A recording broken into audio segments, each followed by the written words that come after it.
important practically as well as gives an elegant way of analyzing the chemical reactions. So, what we are going to do today is look at monomolecular reversible reaction network. So, what is monomolecular reversible reaction network? Let us say that we have n chemical reacting species. So, these are our chemical reacting species, n species, and there are reactions between these n species which can be represented by Ai going to Aj. I and j are anything between 1 to n. Of course, they cannot be equal because A1 going to A1 does not make any sense. So, we are looking for example reaction networks which are A1 going to A2, A2 going to A3 and so on.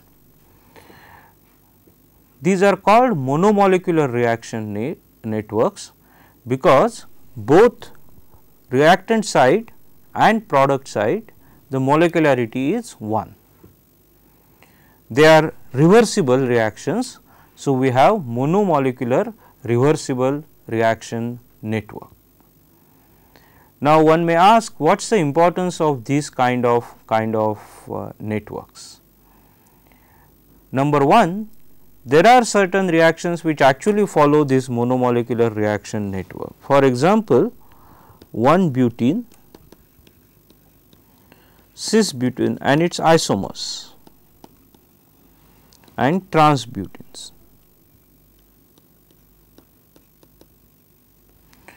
So, we have 3 species, n is 3 and there are reactions of this kind between these 3 species. So, and monomolecular reaction network which is actually a real reaction. But also it is important because many times we can take this monomolecular reaction network as a typical example of a simplified complex network.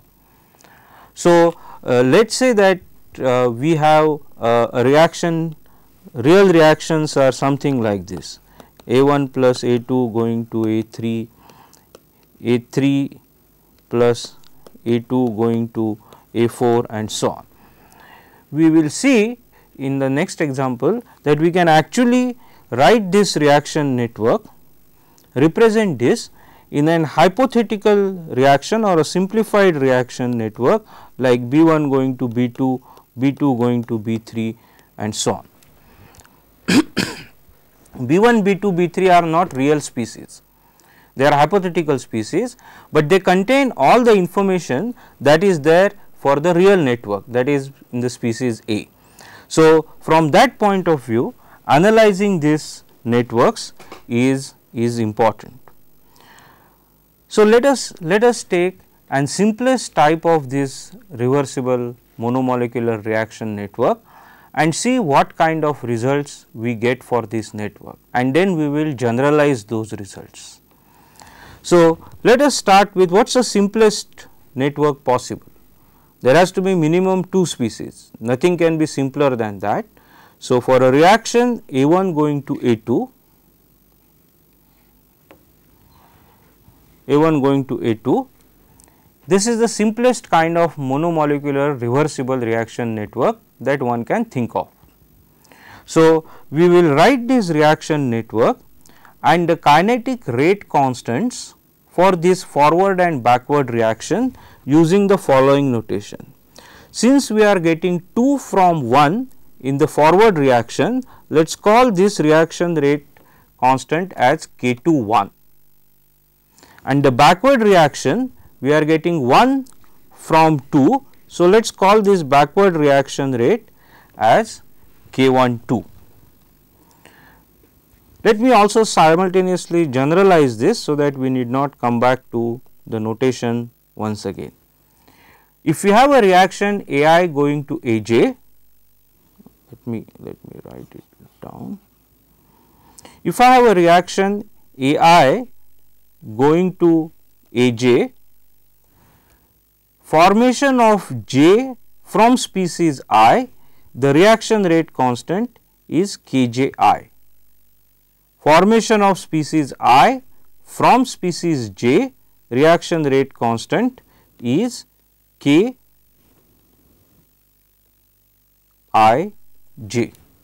So, that is our reaction network in general. So, if I have this reaction network, so let's go back to this is a general case, we will come back to that little later on. So, if I have a reaction network, and let me rewrite this so that we have enough space to write things. Let us say my reaction network is A1 going to A2. I am calling the forward reaction as K21, the reverse reaction rate as K12. So, now let us try to work around the kinetics of this process, but this time instead of using concentration we will use mole fractions. It is one and the same thing, because concentrations, by taking the individual concentration and dividing it by the total concentration, we will get the mole fraction. So, we will write this kinetics in terms of mole fraction. So, let us write dy1 dt, again a closed system, dy1 dt, that is y1 is the mole fraction of species A1, will be minus K21 y1, the forward reaction, plus its generation K12 y2. Similarly, we can write dy2 dt as K21 y1, its generation from species 1, minus K12 y2. So, we have these two reactions, two mass balances 1 and 2, and let us play around with this mass balance little bit. So, we will say that we will add 1 and 2. If we add 1 and 2, what do we get? We get d dt of y1 plus y2 equal to 0, because we know the mole fractions cannot change, and indeed if we add these two equations we will get 0. But this 0 I am going to write it as y1 plus y2. Why? Reason will become clear in a minute. Let us also do another manipulation. Let us multiply the first equation by K21 and subtract it by multiplying second equation by K12. So, we are multiplying this term by K21 and then subtracting minus K12 from this term. Now, if you do that and little bit of rearrangement, we will get d dt of K21 y1 minus K12 y2, that is the left hand side, and the right hand side if we manipulate little bit we will get K21 plus K12 into K21 y1 minus K12 y2. Okay. So, we have chemical species A1 and A2, its dynamics being represented by mass balances 1 and 2, and we have manipulated this mass balances 1 and 2. Now, let me now relook at these equations, these two equations, and let us say that I define zeta naught as y1 plus y2 and zeta 1 as k21 y1 minus k12 y2. Okay. So, if I do this and I also now call, if I do this, okay, if we go back to our equations of these two equations and defining zeta naught and zeta 1 in this manner, we see that the dynamics is represented by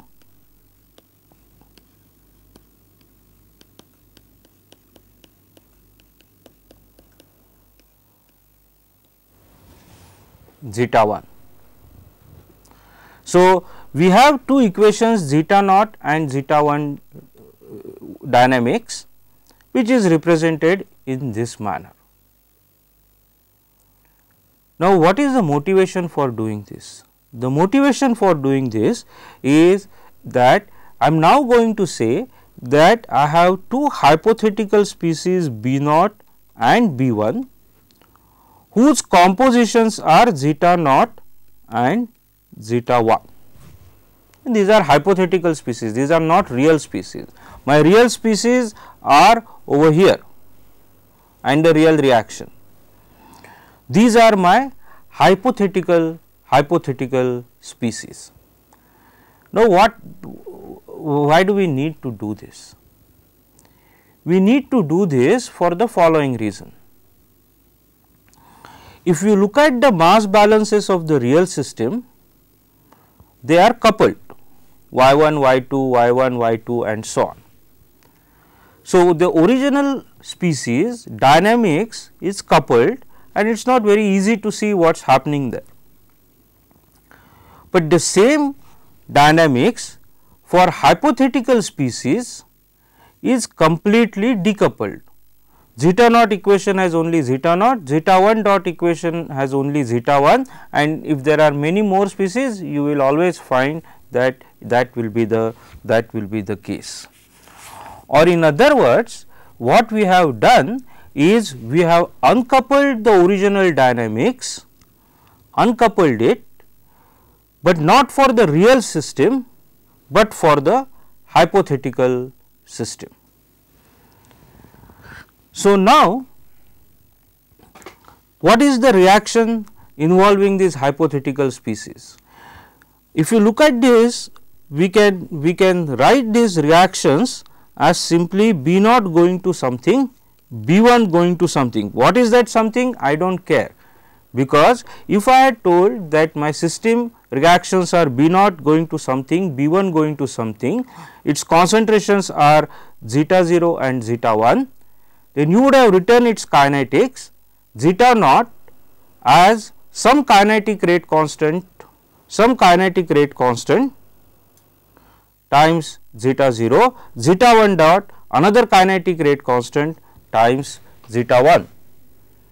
And the solution of this is fairly straightforward.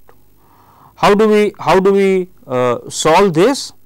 So, what I am going to do, let me see.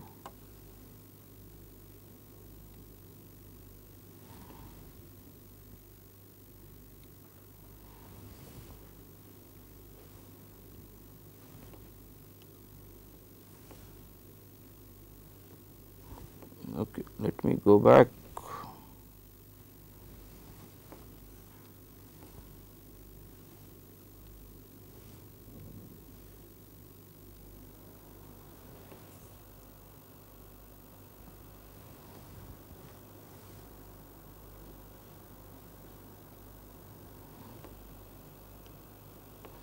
Okay. So, what I am going to now do is I am going to now look at this hypothetical system. Okay. Although I have my original system, but what is this hypothetical system? What is the solution of this hypothetical system? This one particular over here. That is very easy. So, my reaction for hypothetical is B naught going to something, B 1 going to something. Its solution is zeta naught is constant, and if you look at the definition of zeta naught, that constant mole fractions must add up to 1, and zeta 1 is zeta 1 0 e raised to minus k 2 1 plus k 1 2 into t, because this is simply zeta 1 dot equal to some rate constant minus some rate constant times zeta 1. Now, if we know zeta naught and zeta 1, we can always regenerate our original system by inverting these relationships. That is, if I know zeta naught as a function of time, zeta 1 as a function of time, I can always find y 1 as a function of time, y 2 as a function of time. So, even though my original system is coupled, by decoupling the system in terms of hypothetical species, I am able to get the complete solution of y 1 and y 2. These are simply linear relationship, y 1 plus y 2 is zeta naught, we know what is zeta naught 1, this k 2 1 y 1 minus k 1 2 y 2 is zeta 1, we know what is it as a function of time. So, let us see what we did now in a more general sense. So, let us go back to our original system, and we could have written the dynamics in a compact form y 1 y 2 as minus k 2 1 k 1 2 k 2 1 minus k 1 2 into y 1 y 2. The same mass balances written in a more compact form. This can be alternately written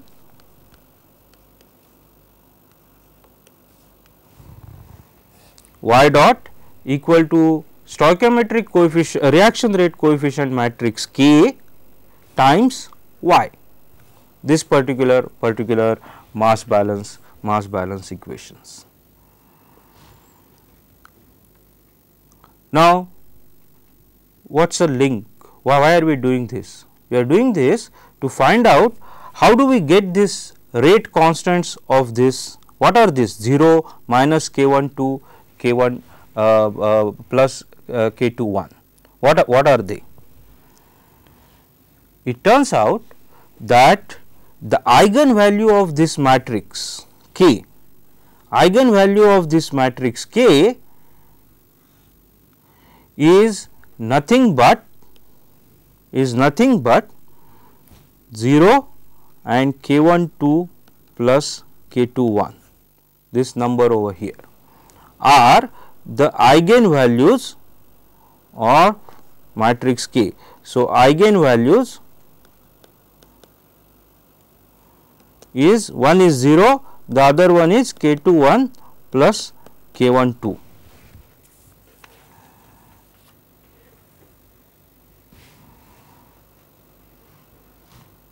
Okay. So, now let us see what happens. So, these are my eigenvalues for y dot equal to and these eigenvalues over here are nothing but the rate constants of this hypothetical species.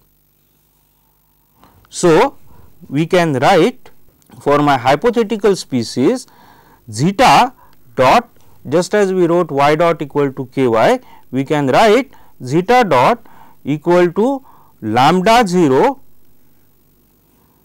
times zeta. Where is what is lambda 0? Lambda 0 is a matrix consisting of eigenvalues, negative of eigenvalues of, that is 0 minus k 1 2 plus k 2 1 for this particular example 0 0. So, diagonal elements are the eigen values. This is as far as the eigen values are concerned. What are the eigenvectors? We can find the eigenvectors of k, eigenvectors of k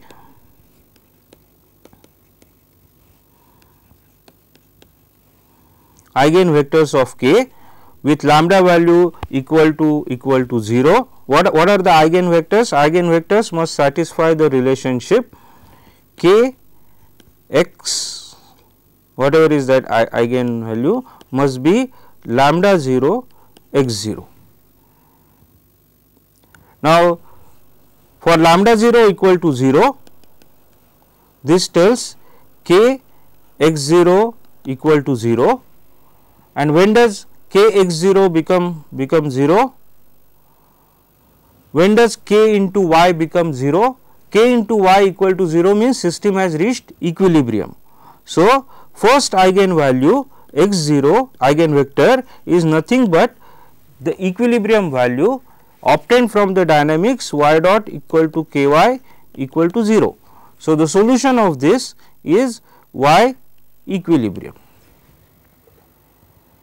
So, that is my first eigenvalue, and it turns out if we take the second eigenvalue, that is lambda 1 as k 1 2 plus k 2 1, then corresponding eigenvector works out to be 1 by k 1 2 plus k 2 1 minus 1 by k 2 1 or k 1 2 plus k 2 1. Okay. So, this is x 0, this is x 1, and my y, I talked about getting that y from zeta, it turns out is nothing but x 0 zeta 0 plus x 1 zeta 1 for this particular case. So, what has happened? If we look at my dynamics, this is my original dynamics. The eigenvalues of this stoichiometric matrix is 0 and k 2 1 and k 1 2, and zeta 1 dot is given as we saw here 0 into zeta 0, zeta 1 dot minus k 2 1 plus k 1 2 zeta 1. So, knowing zeta naught value as a function of time, and zeta naught we know. What is zeta naught?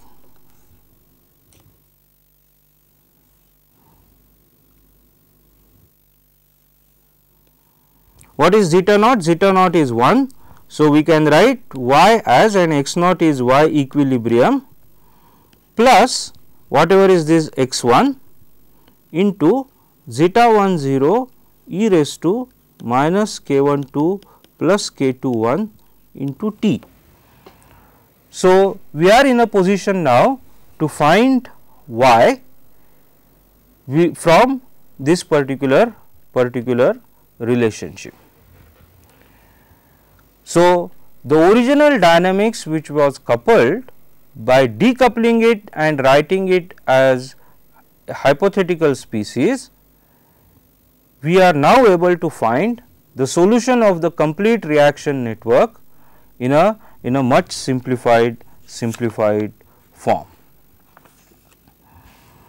Okay. So, let us generalize this result now. Let us generalize this result for a general system given by y dot equal to k y. So, I have n species now. So, y vector is nothing but y 1, y 2, y n,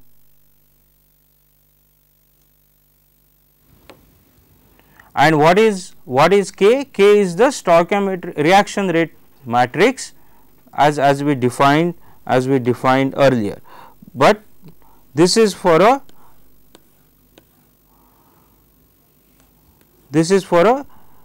2 into 1 system. We are now looking at more general results. Okay. So, what are those generalized results? We say that eigenvalues of this k are lambda 0, lambda 1, lambda 2, lambda n minus 1. One of that eigenvalue is 0, we know that, and eigenvectors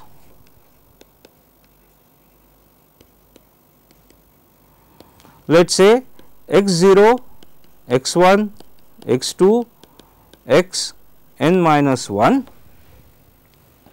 Okay. So, we have hypothetical species b naught, b 1,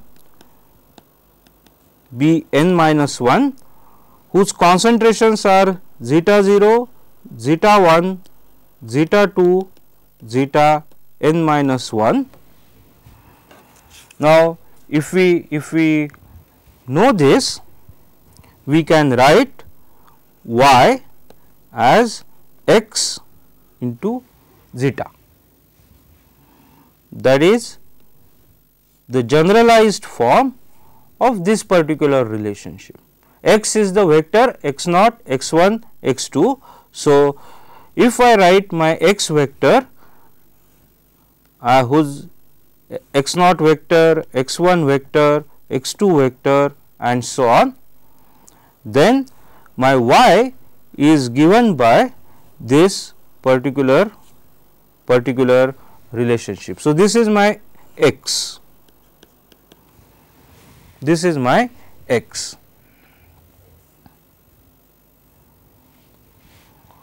Now, let us take dy dt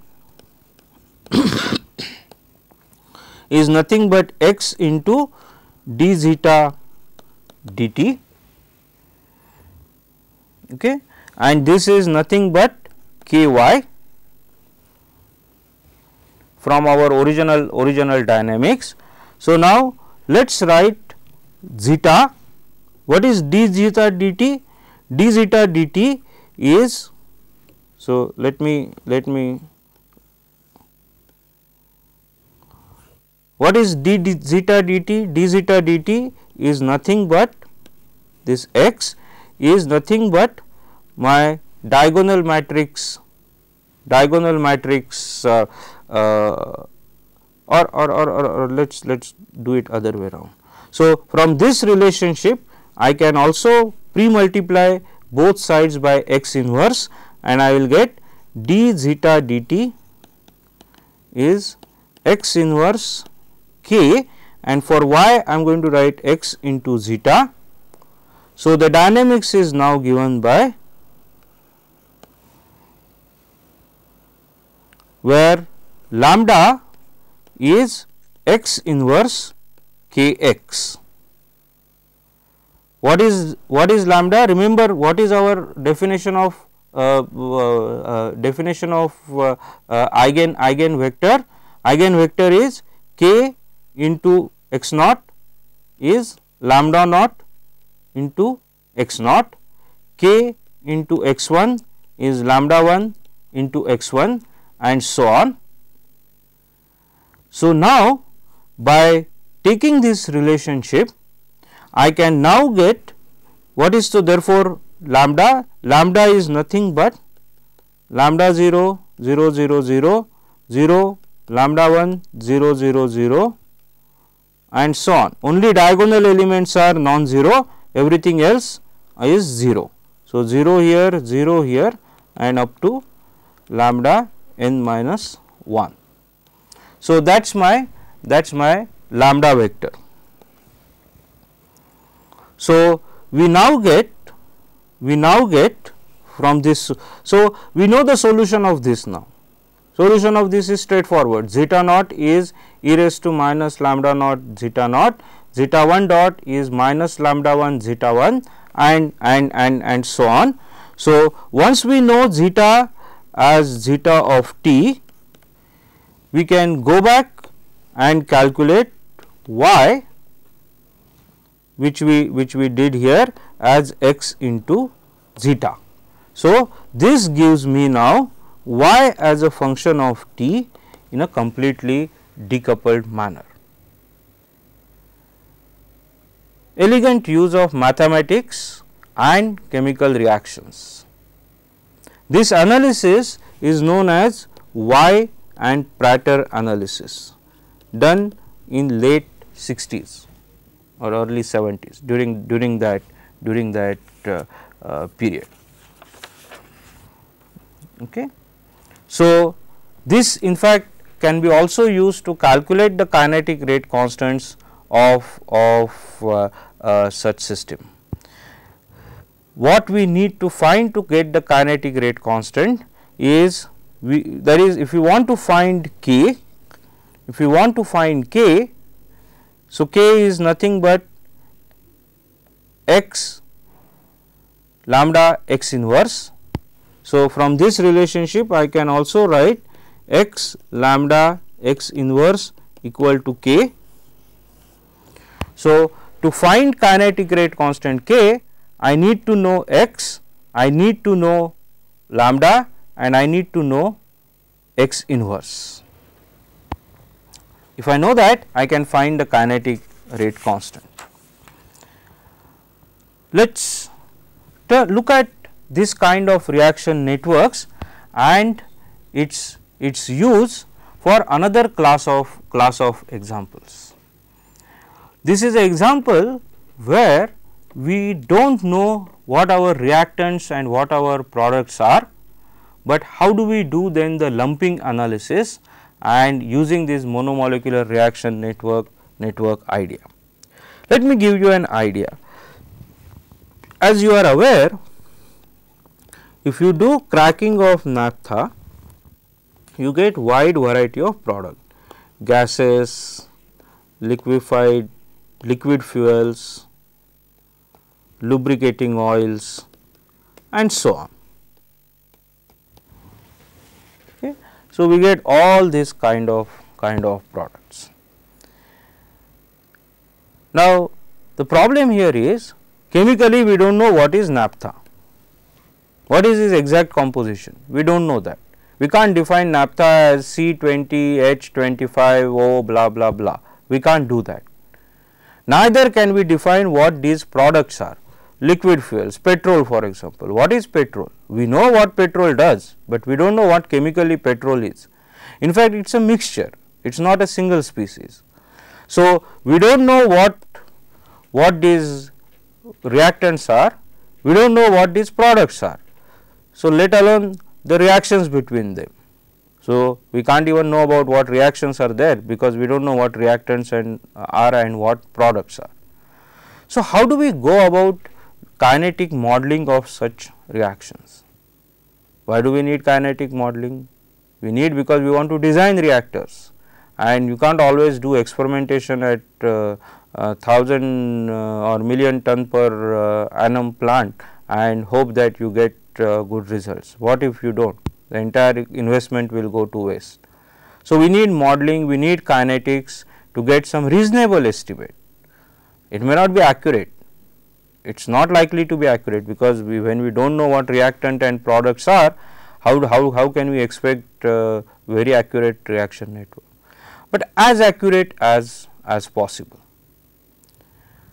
So, to do that, let us start with lumping all these chemicals that make naphtha as single species and say that my reaction is naphtha going to products. What those products are, I do not know. So, that is the simplest kind of lumping that you can think of. The entire crude is one chemical species. Naturally, you do not expect modeling or kinetics of this to be reasonably accurate. Then let us make another simplification. Let us say that my naphtha consists of aliphatics plus aromatics.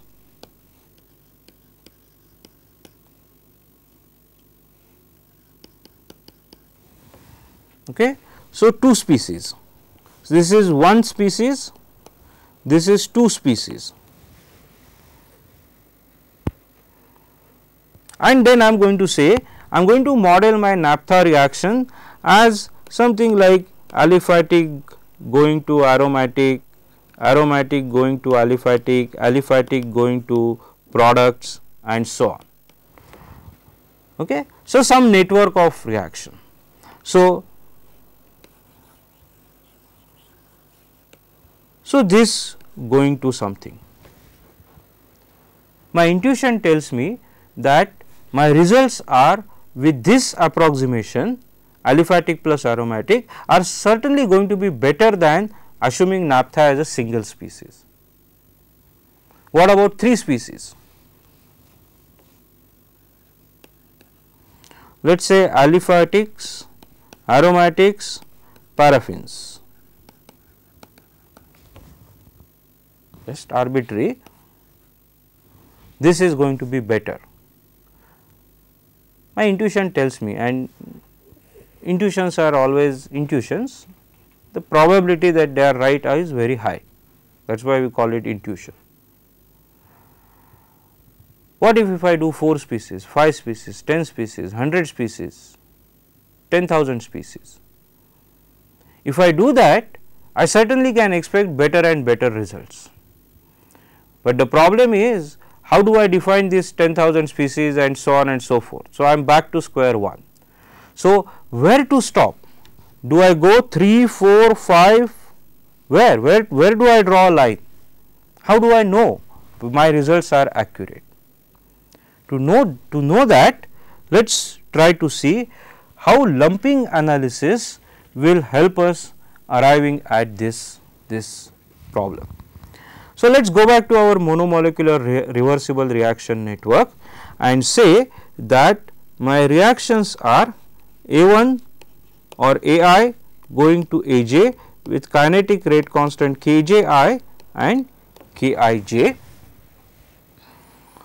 I know that I can define the species concentrations as C1, C2, Cn and write dC dt in the vector form as stoichiometric matrix or reaction rate matrix, constant matrix K and C.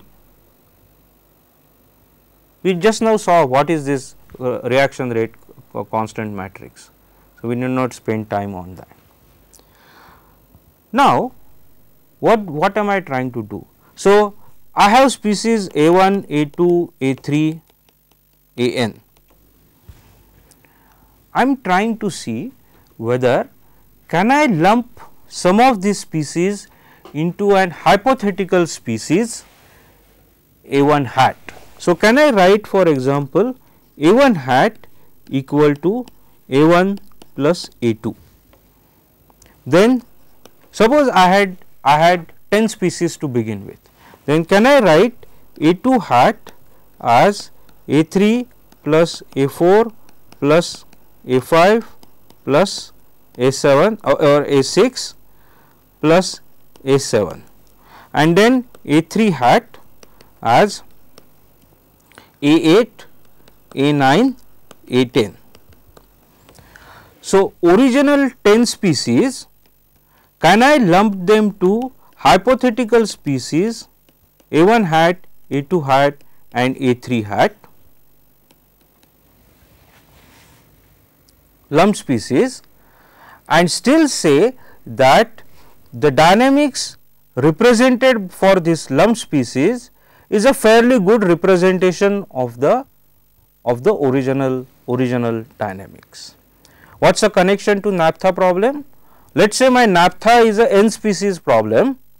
Can I represent naphtha as a 3 hypothetical species aliphatics, aromatics and paraffins, so that we can look at the dynamics of these 3 species and still say something about cracking of naphtha.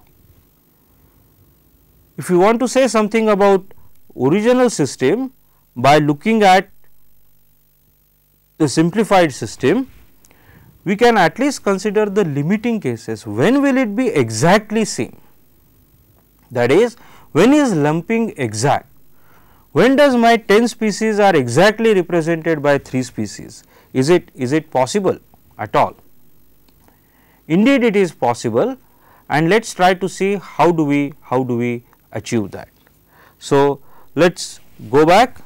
On one hand we have A1, A2, An species, which I want to write as A1 hat, A2 hat, AP hat. Okay. So, original N species lumped P species. My original dynamics is dc dt equal to Kc. I want my lump species dynamics dc hat dt equal to K hat K hat C hat, and I am trying to see when is this lumping exact. Now, when I wrote something like this, we actually defined a matrix for this lumping. What was that matrix? If I were to write like this, then I also know that I can write C1 hat as C1 plus C2, C2 hat as C3 plus C4 plus C5 plus C6 plus C7 plus C8, C3 hat as C9 C9 plus C10, okay, 5, 6, 7, 8, and so I want to write C hat equal to MC. M is the lumping matrix. If you look at this relationship, what do we have here? We have C1 hat, C2 hat, C3 hat, okay, for this equal to, what is this equal to? This is equal to 1 1 0 0 0 0, then 0 0 0 0 0 1 2 3 4 5, where did I 3 4 5 6 7 8. So, one more 0 0 0 0 0 9 10 0 0 0 0 1 1, and this multiplied by C1, C2, C3. So, this is my matrix M, this is my vector C, this is my vector C hat. So, can I define this lumping matrix M? When is that lumping exact? That is original system exactly represented in this particular form. So, let us look at that and try to simplify these two dynamics and connect these two pieces. Okay. So, let us write down dc dt, which is our Kc. dc hat dt is K hat into C, and we are trying to write C hat equal to MC. So, what is dc hat dt is M dc dt, which is M into matrix K C, which we want as K hat C hat, which we want as K hat M into C, or in other words M into K into C is K into M into C. So, what is our lumping condition then? Our lumping condition is Mk must be same as Km. This, if this condition is satisfied, then I can represent my original N species system in terms of P species. Let us take an example and things will be more clear. So, let us say that we have A1, this reaction network, A2, A3 with corresponding reaction network reaction rate constants, and let us say that I want to define A1 hat as A1 plus A2 and A2 hat as A3. So, two species A1 A2 lumped into a single species and A3. So, my matrix M here is 1 1 0 0 0 1, and if we use this, if we use this this lumping condition, we get the following. We get my reaction rate constant K2 hat 1, and what is our reaction now? A1 hat going to A2 hat, much simplified reaction compared to this triangular reaction network. We have just two species, one reaction. So, if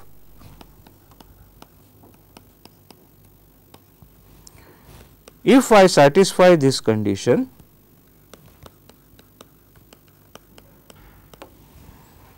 this is my lumping condition that I get, and if I satisfy this lumping condition, my results are exact.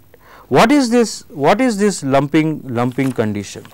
That is what we are saying is this rate constant K3 1, the rate at which you get 3 from 1 is same as the rate at which you get 3 from 2. So, this particular reaction parts, that is the rates at which both A1 and A2 are going to A3 are same, then I can write this reaction network by combining A1 and A2 as an hypothetical species A1 hat and write this reaction as and this as another species and write this reaction as A1 hat going to A2 hat. Okay. Notice here that it does not matter how is A3, at what rate is A3 split into A1 or A2. There is no condition on that, it can be anything, but as long as A2 goes to A3 as well as A1 goes to A3 at the same rate, this system and this system are identical. Are they indeed? Let us just look at the results of some simulations and convince ourselves that they are indeed exactly identical. So, what we are looking at is the following. Okay. It is my same example, that is provided my what I am doing is I am writing A1 plus A2 as A1 hat and A3 as A2 hat, and let us say that my lumping is exact. So, what does it mean? It means the following. So, let us take a case that we had C1 0 or concentration of 1 is 1, second and third is 0, and we have that reaction network. What we are seeing here on the first slide is time and concentrations for 3 species A1, A2, A1, A2 and A3. Now, I choose to represent A1 and A2 as single species A1 hat, and what we see here is A1 hat as a function of time and A2 hat as a function of time. A2 hat is nothing but A3 and A1 plus A2 is 1. So, if our lumping is exact, then what do we get? We get that A1 A2 put together, individual concentrations of A1 and A2 may be different, but their addition together is same. So, if you look at this 0.5, 0.5, 1, 1, 0, 1. So, as long as this condition is satisfied, we get. So, here if we start with different initial condition in original species, we have different behavior compared to this. But look at the combined species A1 hat and A2 hat. these two are exactly identical. These two are exactly identical because we have satisfied the lumping condition. So, my 3 species original could be lumped into 2 species. My infinitely large number of species in naphtha, if the lumping condition is satisfied exactly, can be lumped into fewer species, 5 species, 6 species, 10 species. In fact, mobile 10 species model is most common. Now, how do I know that what I am doing is correct? For a given set of rate constant, if my lumping is not exact, and if I for example lump A1 and A3 as one lumped species A1 hat and another lumped species A2 hat, and if I start with different initial concentrations of A1 and A3, okay, A1 and A3 is still added 1, but my lumping condition is not satisfied, I get 2 different responses. Unlike here, whatever may be the initial distribution, if my lumping condition is precise, I get the same results. If the lumping condition is not satisfied, then I get two different results. So, experimentally, how do I know whether my lumping condition is correct? Experimentally, this is how it is found out. So, let us say that I have my naphtha. I lumped it as 2 lumped species.